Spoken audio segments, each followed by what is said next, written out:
Thank you. Hi, everybody. Like I said, happy Friday Eve. Really excited to jump in today, and excited to chat with Mark and Cameron here. And my big two rules is one, let's have some fun today, and two, any questions, please ask them.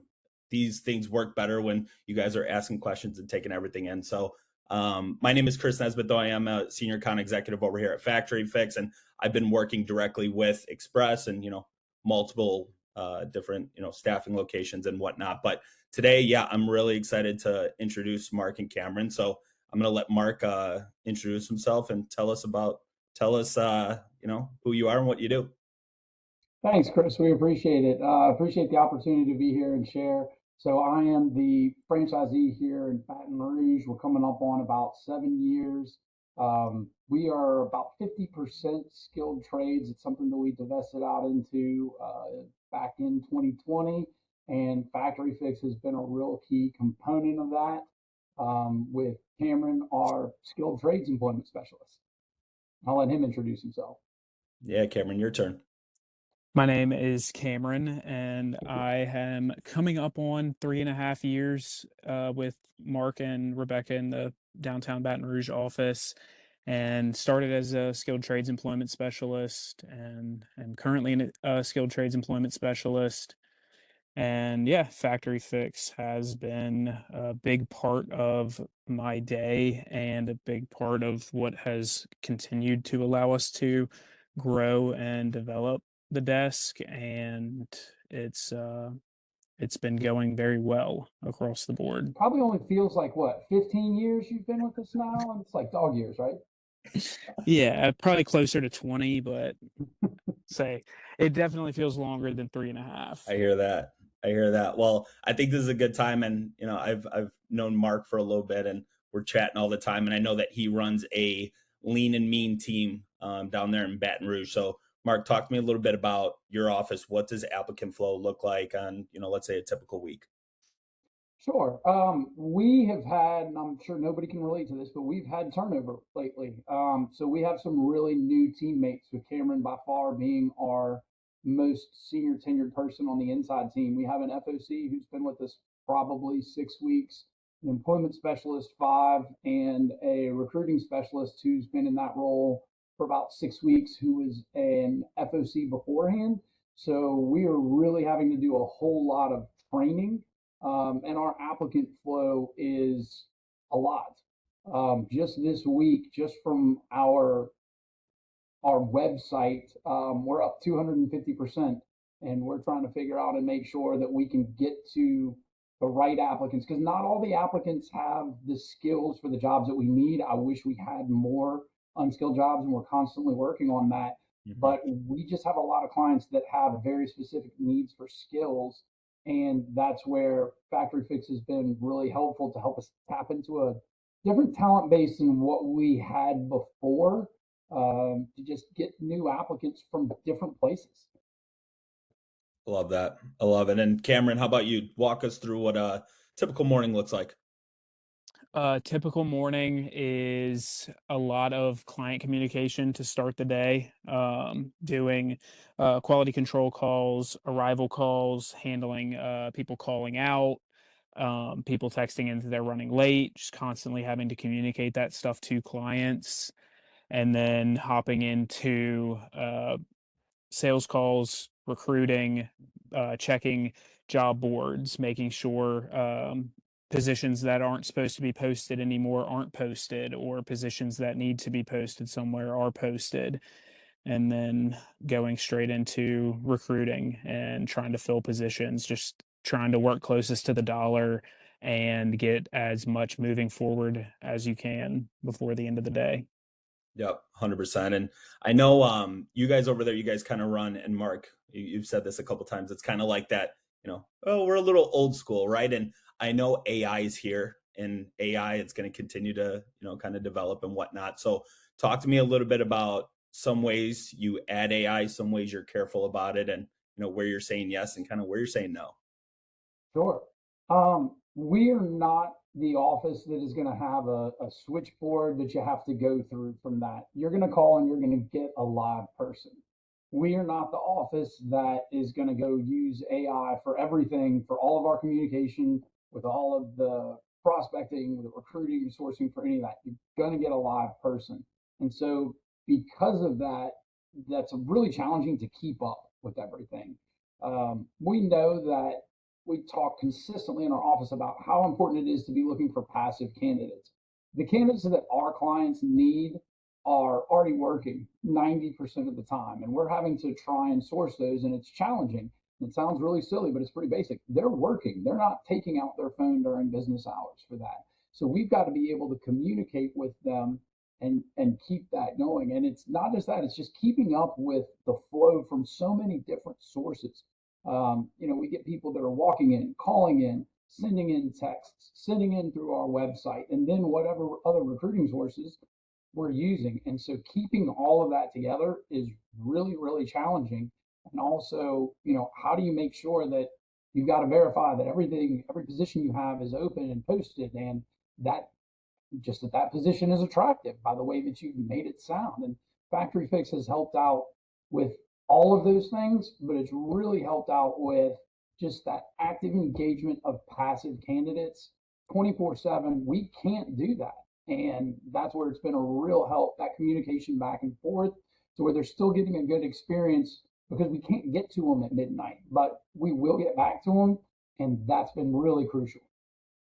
100%. And I think it shows like the days of posting and praying are kind of over, right? And especially in the skilled trades realm, like they're not sitting on the Indeeds every day pressing click, click, click, right? So I think, like you're saying, with the AI here, it's reaching out to candidates. It's kind of, pulling them into your job and whatnot, which is, I think, awesome. So Cameron, talk to me about AI and, how's it working for you and your desk every single day? Using it, I think, more and more every day, and using it for a lot of different things and newer things. The thing with the Factory Fix and with Copilot that I like is it cuts out a lot of the questions on the front end, where it will grade the person based off of their work history and the job order, and it'll tell you this is what they're missing, this is where their experience is, this is what they may struggle with, this is what they could be good at with the position based off of their experience, and then it rates them. And that plays into something that I've started doing recently, and I did this for the first time on, I think, Wednesday of last week, and I was able to fill a position extremely quick with it. Was, if you get a job order and you have a job description, and you're able to get a lot of details from that job description, and this only kind of works when you have a lot of detail, but then you also have a lot of detail on the candidate, is take job description and put it into some sort of ChatGPT, Gemini, and paste that in there. Take the person's work history and their resume, paste that in there after, and just say, "Tell me why this person would or would not be qualified for this job." And it'll tell you this is where they could work. And even if the languages don't, if the job description is one wordage and using very specific terminology, and their resumes using a different terminology, it will tell you, yes, this matches up, this doesn't, this is why this person may fit for it. And it was a instance where the job description had a lot of very confusing, very specific terminology in it, and the person's was very generic, and it matched it up and said, yes, this person can absolutely do this job. And I was able to present them and get that person started 2 days after. So it's a lot of stuff like that, a lot of handling the unknown, I guess is the best way to put it. Mhm. One of the that and I liked with Factory Fix was getting crane operators, just a lot of very specific terminology and a lot of very specific things with it.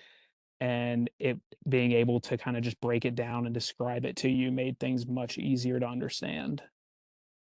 Love that. Love it. And I know Mark, I think Mark sent me a text, or he called me, and he was so fired up about you guys filled this CNC water jet operator. So Cameron, tell me a little bit about that. And then Mark, you can jump in as well. But I know you guys were fired up about it. So how did you end up, like, so, what did the timeline look like, and where did the candidates come from?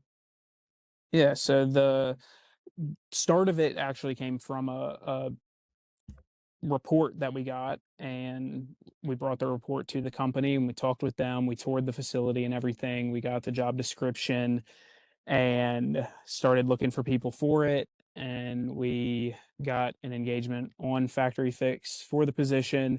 And it was actually someone that we already had in our system and we had talked to before that found work and was looking for work again. And that's how they found that post, got engaged with it. We got in touch with them, sent them an assessment, and got them started over there after an interview and after they wanted to move forward within the first week of us going out there and getting everything moving. And the other part of that is that now we have two out there, and they just ordered another, opened another order for a general labor on top of it, and they're probably one of our highest paying general labor clients. And the difference that I see with these reports is that the information is accurate compared to our market. Baton Rouge is not LA, Dallas, or New York, where, I'm sure that works for a lot of the others. It started with MC, which was bought by Lightcast and all of these. And I'd always look at it and it was never right for our market. It was just off. The pay rates were off, didn't know any of the companies. The first one I knew that was really right was a maintenance tech. And we looked at the report and then it listed a competitor of a company called SciTech here, which they had field techs that go out and install technology on construction equipment. And I looked and I never thought about that, but that is exactly it. And we actually won that client because we were able to go out there and say, here's who you're competing against. And to show, yeah, this is something different. This is something you haven't seen before. And they were very impressed with it. And what's funny about the CNC water jet operator, I should have read the report a little bit better before we went out there. Our prospect, which happened to be a friend of mine that, his warehouse manager would never give us the time of day. He was finally able to get us in there. They were the first person listed.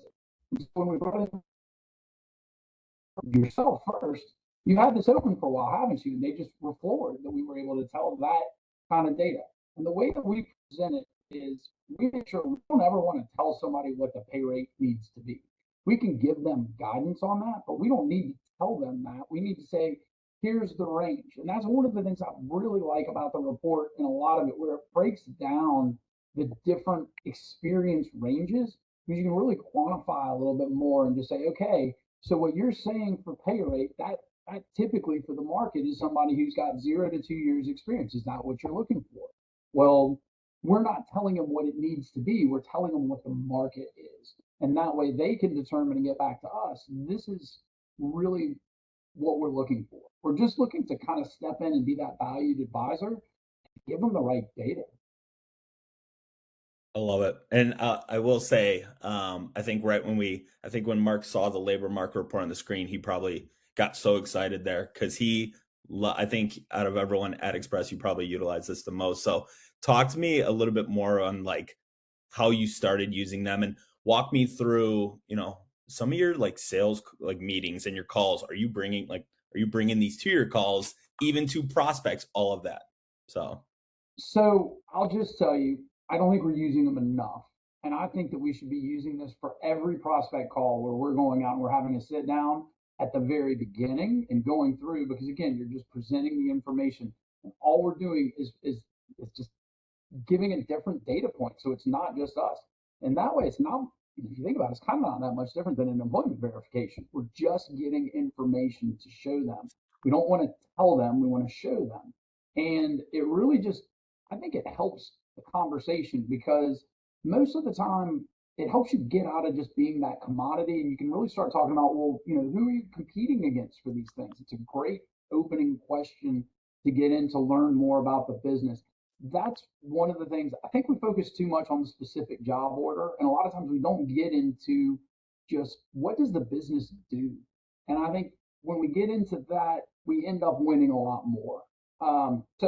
We try and use them as much as possible. I've started bringing them to our clients as well and saying, hey, email me a list of every position that you could possibly hire for, and I will print every one of those off and bring them out to them and have a discussion and say, hey, look, this is a very lengthy report. I don't want to burden you with all of this, but when you're looking at this, and can we talk about this with your HR manager and just kind of review?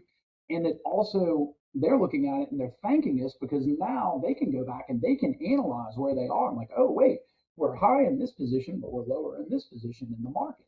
And that experience breakdown, that showing the breakdown of that, I haven't seen that does as good of a job. And then I haven't been able to really quantify it. Just there's no way to quantify it, but being able to see the competitor and to get them to think of something in a different way, that's what's differentiating us from our peers in the market, I think. Yeah. And Cameron, do these reports kind of like reach your desk a little bit? Do you run these? Do you ever see these when Mark showed you them? Every now and then. I don't run them probably as much as I should. Most of that is done by Mark and by our outside business developer, Brooks. They're the ones that are running those, and they're the ones that are doing a lot of the stuff with prospects. And with current clients, Mark will bring them to me and just ask me what my thoughts are on them. If things are, just double checking and make sure what it's saying is accurate and makes sense for certain things when it comes to pay rates and positions and companies. But so far, everything he's brought to me, I haven't seen anything where I'm like, that doesn't really make sense to me. Everything has been pretty spot on. Yeah.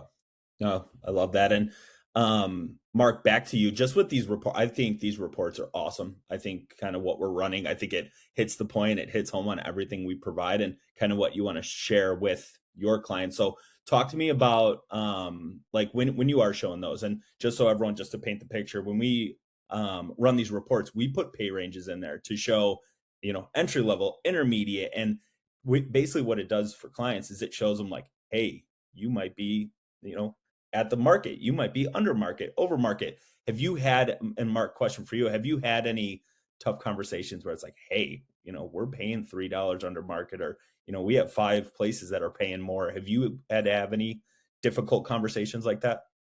So that's a great question. I'm glad you asked that. And the answer to that is it has never been difficult because it's just in the way that we're presenting it. And we're going in and just being open and letting them determine that. Like, oh, wait a minute, this is interesting. This report says this. Let's talk about it. It's never been challenging because of the way that we're presenting it. In fact, it's kind of been the opposite. It's helped us get to that. Whereas, if we've had people that are very set in their ways on a pay rate, they usually know it ahead of time. They can tell you they're low, and that's why they're looking for something else. I mean, we see either they know their pay rate's low or they're done with trying to sort through 800 resumes. And that's one of the things that's been so great is being able to look at that.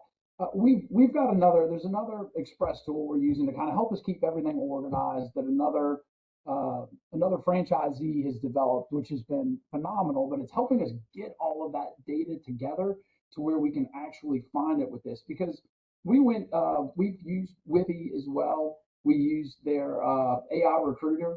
And just as I was saying, we're always going to have it. We have that as an option. If all of our recruiters are on the phone, it's, hey, would you like to have an AI phone interview? It's an option. It's not something that's there.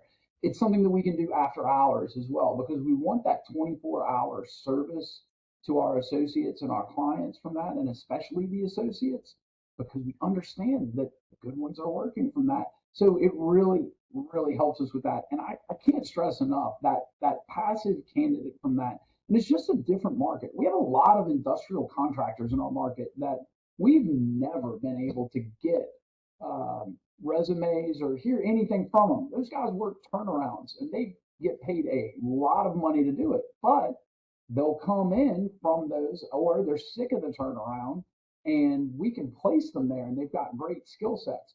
We were not able to get in front of those. We were never getting those resumes, and we can go through and sort and find a great deal of them. And this is going to sound really silly because it's so easy, but one of the things is that you get an email like with the best candidate for the positions that you have open every once in a while. I will check it every time, and just in case, there's been a couple times that Cameron hasn't seen that one yet, so I'll just set that up to where it's in the system. I pull the resume, I set it up in Q4 and set it to where he knows, like, I've got to call this person. So I mean, that's been really it's just because things are moving so fast. We have so many people calling in. Like we're flooded with calls with things we're doing between clients. So it just helps us keep a lot of that organized. But it's not just that; it's helped keeping us proactive. And I can't stress that enough because we can't just sit back. The post and pray days is over, and we can't do it without help. And it's been a great tool for that. Man, I'm telling you, I wish we could push this to an hour because I'm having a blast here. One last question, then the chat is blowing up with questions, so I want to get to those. But one last thing, and I'll probably ask you, Mark and Cameron, you can jump in too. But let's say, and I know there's a lot of express franchises on this call, and there's other people on this call as well. So, what would you like? What would you say to someone who is kind of skeptical on AI? Like, how would you push them to start adding AI into their recruiting workflow?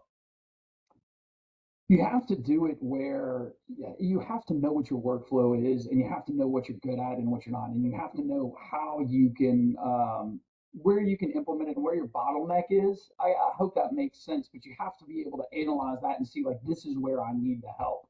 We needed help on passive recruiting, period. That was it. We had other things, and we will implement other AI things. I'm certain going forward, but it's just it's just the speed of which you implement it as well.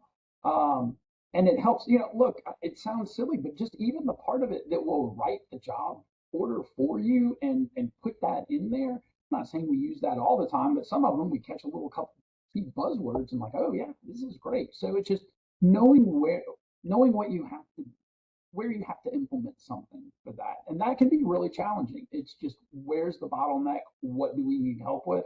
And looking at what the best tool for that is and how you implement it. And Chris, I hate to give you credit, but you've been a great partner because you're always very responsive for things. So anything we've needed, your team's always been very proactive back to us, and it's been a good relationship. I appreciate that. It warms my heart. Um, Cameron, just I'll let you kind of answer that question as well. Just like what would you tell your skilled trade colleagues or someone who's recruiting in skilled trades? Like how would they adapt to AI?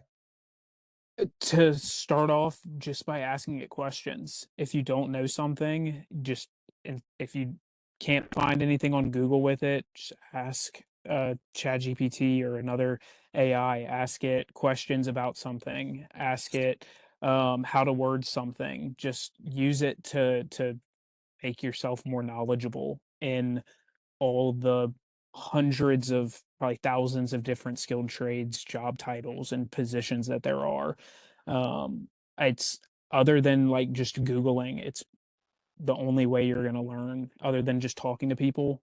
And there's always going to be something new that comes up, and there's always going to be something that you're not going to know, and you're not going to know it unless you try to figure it out. And using AI is one of the easiest ways to try and figure something out and to learn it. I love that. No, this was awesome. Couple questions, and I know we're kind of running out of time here. So, few questions that we have here in the chat. Alex, and this might be for you, Mark. Alex asked a couple questions, and a lot of them is like, I want to understand how many candidates you're getting and timing, and then the big question, right, is the Indeeds, and he was asking, have you been able to come up with a number costs average per candidate coming through this tool and how it compares to Indeed? So, do you want to kind of talk about Yeah, the Indeed yeah. So comparison? look, I can tell you, typically within 24 to 48 hours, we will have a minimum of about 80. Now, with that, the number that are engaged varies. And so what you've got to do is, because I see in the chat, somebody's saying like I've only got 3. Are you looking at new, engaged, and sourced? That's really important.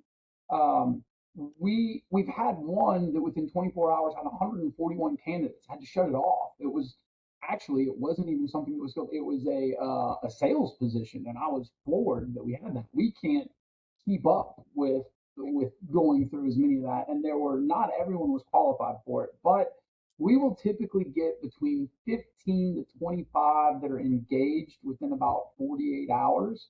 And we'll see anywhere from the engaged and the source being that passive part, that is usually 80 to, I've seen it as high as 140 in about 48 hours. The key to me is you can't just count on the engaged. You have to go look at those sourced, and you've got to cherry pick from those because you're going to find some people with great experience.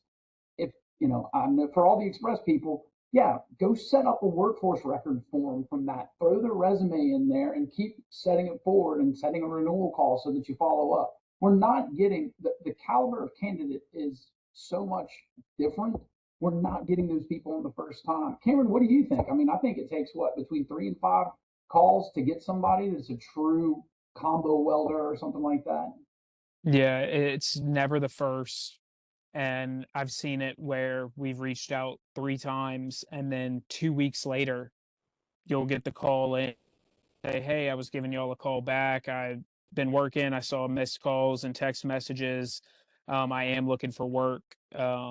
Wanted to follow up with you." So there's been times where it's been a week or 2 after we've gone, "Okay, maybe they're not looking anymore. Maybe the phone number doesn't work anymore, one thing or another." And then a week later, they call back in. And it's never the first. Yeah. No, that was awesome. And yeah, I'm looking here, a lot of love for Factory Fix in the chat, so I appreciate all you guys, of course. And then we have a couple of people talking about, their jobs and receiving candidates along those lines. And I think Mark, you kind of hit, home on that, right? Where it's like, hey, check out that sourcing tab.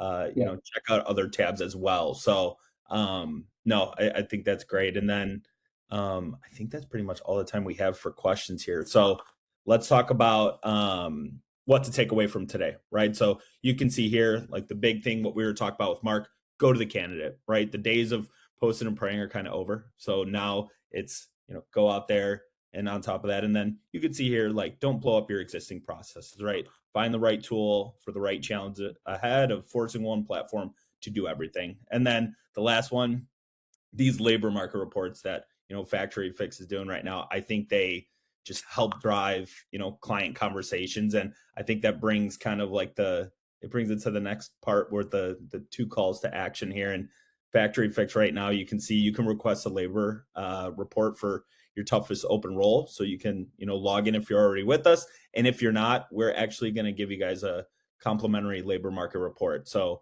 all you have to do is drop your job title and city in the chat or email us at marketing@factoryfix.com. But no, I'm so happy. I thought this was awesome. And I want Mark and Cameron, if you guys want to close anything out, please close it out. I do want to address one thing real quick and hopefully help, because again, the whole purpose of this is to just help everybody that's using it. If you're posting and you're not getting a whole lot of applicants, go to candidate search. Go put in 30 miles, your city name, and then put in the closest title to that. You have a specific search, see what comes up. You're going to be shocked. I looked for a sales manager yesterday and found 904. We don't have time for that, but no, and look, if there's anything that we can help with anything, we're open book. Please feel free to email, call, whatever we can do to help. Yeah.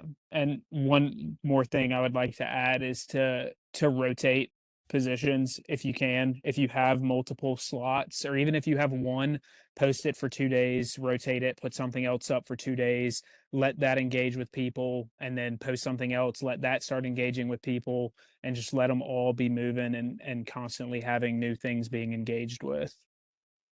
Perfect. Said it perfect. And Alex, I'll answer one last question from the chat. He asks, are these source candidates that are applying, or are they just a part of a database? So Factory Fix is an all-in-one tool. So we have our own network of 10 million candidates. And then on top of that, you get people that are applying to your jobs as well from different avenues that we send your jobs out to. So, but no, like I said, this was awesome. I want to say thank you to everyone that joined. I hope you guys found this beneficial. And again, I want to thank Mark and Cameron. They're awesome and they're doing a great job. And, I would love if anyone has any questions, please, my email, reach out to me, call me, anything along those lines. But we did just put that, thing in the chat, and that's pretty much all I got for you guys. So Gianna, I'll let you kind of close this out. Yeah, thanks everybody. Appreciate your time on a Thursday. Happy early weekend. Thanks